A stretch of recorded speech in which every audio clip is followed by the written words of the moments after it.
छत्तीसगढ़ में आस्था की आड़ में अपराध, आखिर कब तक पाखंडी बाबाओं के जाल में फंसते रहेंगे लोग। एक मुट्ठी चावल, एक लाल फूल और भविष्य बताने का दावा। इन्हीं दावों के दम पर हजारों लोगों का विश्वास जीतने वाला एक चर्चित बाबा आज जेल की सलाखों के पीछे है। महासमुंद में खुद को ज्योतिषाचार्य बताने वाले और चावल वाले बाबा के नाम से मशहूर नरेंद्र नयन शास्त्री को दुष्कर्म के आरोप में गिरफ्तार किया गया है। लेकिन सवाल सिर्फ एक बाबा की गिरफ्तारी का नहीं है। सवाल यह है कि आखिर क्यों आज भी लोग चमत्कार, तंत्र मंत्र और कथित दिव्य शक्तियों के नाम पर अपनी जिंदगी, अपनी समस्याएं और कई बार अपनी सुरक्षा तक किसी अनजान व्यक्ति के हाथों सौंप देते हैं। देखिए हमारी खास रिपोर्ट। नमस्कार, मैं हूं आपके साथ श्रुति जांगड़े और उज्जवल भूमि में आपका स्वागत है। आज का हमारा मुद्दा है अंधविश्वास। छत्तीसगढ़ के महासमुंद की यह गिरफ्तारी सिर्फ एक आपराधिक मामला नहीं, बल्कि समाज के उस कड़वे सच को उजागर करती है जहां आस्था और अंधविश्वास के बीच की दूरी धीरे धीरे खत्म होती जा रही है। आरोप है कि शरीर में दर्द और स्वास्थ्य संबंधी परेशानी से जूझ रही एक महिला मदद की उम्मीद लेकर बाबा के पास पहुंची थी। उसे विश्वास था कि शायद उसकी समस्या का समाधान मिल जाएगा, लेकिन जिस व्यक्ति पर उसने भरोसा किया उसी पर अब दुष्कर्म का आरोप लगा है। महिला की शिकायत के बाद पुलिस ने मामला दर्ज कर आरोपी को गिरफ्तार कर जेल भेज दिया है। नरेंद्र नयन शास्त्री कोई साधारण नाम नहीं था। प्रदेश के कई जिलों में उसके दरबार लगते थे। लोग दूर दूर से अपनी समस्याएं लेकर पहुंचते थे। किसी को नौकरी चाहिए थी, किसी को बीमारी से छुटकारा, किसी को संतान की चाह, तो कोई अपने भविष्य को जानने की जिज्ञासा लेकर वहां पहुंचता था। एक मुट्ठी चावल और एक लाल फूल के जरिए भाग्य बताने के उसके दावे लोगों को आकर्षित करते थे। लेकिन अब वही बाबा गंभीर आपराधिक आरोपों के कारण चर्चा में है। हैरानी की बात यह है कि यह कोई पहला मामला नहीं है। पिछले एक साल के भीतर छत्तीसगढ़ में ऐसे कई कथित बाबाओं पर कार्रवाई हुई है।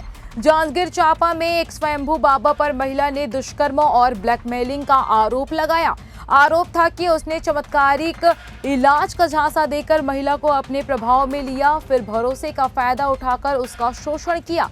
इतना ही नहीं, विरोध करने पर कथित तौर पर उसकी निजी तस्वीरों का इस्तेमाल कर उसे डराया धमकाया गया। पुलिस ने आरोपी को दूसरे राज्य से गिरफ्तार किया था। इससे पहले में भी एक ऐसा चेहरा बेनकाब हुआ था जो साधु के वेश में लोगों के बीच रह रहा था। आश्रम में अध्यात्म और साधना का दावा किया जाता था, लेकिन जब पुलिस वहां पहुंची तो तस्वीर बिल्कुल अलग थी। रेड के दौरान आपत्तिजनक सामग्री, नशीले पदार्थ और अन्य सामान बरामद किए गए। इस कार्रवाई ने यह सवाल खड़ा कर दिया है कि आखिर धार्मिक चोला पहन लेने मात्र से किसी को संत कैसे मान लिया जाता है। दरअसल पाखंडी बाबाओं का सबसे बड़ा हथियार होता है लोगों की मजबूरी। जब कोई व्यक्ति बीमारी, आर्थिक संकट, पारिवारिक विवाद, संतान की इच्छा या मानसिक तनाव से गुजर रहा होता है, तब वह जल्दी समाधान चाहता है। यहीं से शुरू होता है अंधविश्वास का खेल। पहले विश्वास जीता जाता है, फिर भावनाओं पर नियंत्रण किया जाता है और कई मामलों में इसी विश्वास का दुरुपयोग किया जाता है।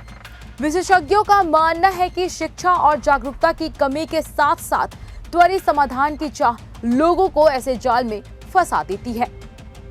धर्म, अध्यात्म और आस्था समाज को जोड़ने का काम करते हैं, लेकिन जब कोई व्यक्ति खुद को चमत्कारी, सर्वज्ञ या अलौकिक शक्तियों वाला बताकर लोगों पर प्रभाव जमाने लगे तो सतर्क हो जाना चाहिए, क्योंकि कोई भी बाबा, तांत्रिक या ज्योतिषी कानून से ऊपर नहीं है। अगर कोई व्यक्ति इलाज, नौकरी, विवाह, संतान प्राप्ति या किसी अन्य समस्या के समाधान पर निजी मुलाकात, बड़ी रकम या अनुचित मांग करे तो तुरंत सवाल पूछिए। जरूरत पड़ने पर पुलिस और प्रशासन की मदद भी लीजिए। याद रखिए, बीमारी का इलाज डॉक्टर के पास है, कानूनी समस्या का समाधान कानून के पास है और जीवन की चुनौतियों का सामना समझदारी से किया जा सकता है। आस्था रखिए, लेकिन आंखें बंद करके नहीं। विश्वास कीजिए, लेकिन विवेक के साथ, क्योंकि अंधविश्वास का फायदा अक्सर वही लोग उठाते हैं जो लोगों की कमजोरी को अपना कारोबार बना लेते हैं।